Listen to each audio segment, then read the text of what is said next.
একদিন হজরত ইব্রাহিম আলাইহিসসালাম স্বপ্নে দেখলেন আল্লাহ তাকে আদেশ করেছেন তার সবচেয়ে প্রিয় সন্তান ইসমাইলকে কুরবানি দিতে। এটা ছিল এক ভয়ঙ্কর পরীক্ষা।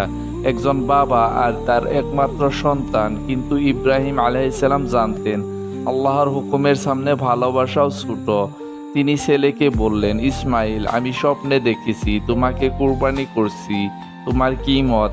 ইসমাইল আলাইহিসসালাম বললেন, সে আমার পিতা, আল্লাহ যা আদেশ করেছেন আপনি তাই করুন, ইনশাল্লাহ আমাকে ধৈর্যশীল পাবেন। একজন পিতা ছেলেকে শুইয়ে দিল, ছুরি চালাতে উদ্যত হলেন, আর সেই মুহূর্তে আল্লাহর রহমত নাজিল হলো। ইসমাইলকে বাঁচিয়ে এক দুম্বা পাঠিয়ে দিলেন কুরবানির বদলে। এই পরীক্ষার মাধ্যমে আল্লাহ দেখিয়ে দিলেন সত্যিকারের ঈমান মানে নিজের সবচেয়ে প্রিয় জিনিসও আল্লাহর জন্য কুরবানি করতে প্রস্তুত থাকা। এই মহান ঘটনার স্মৃতিতেই আজ আমরা পালন করি কুরবানির ঈদ। সাবস্ক্রাইব।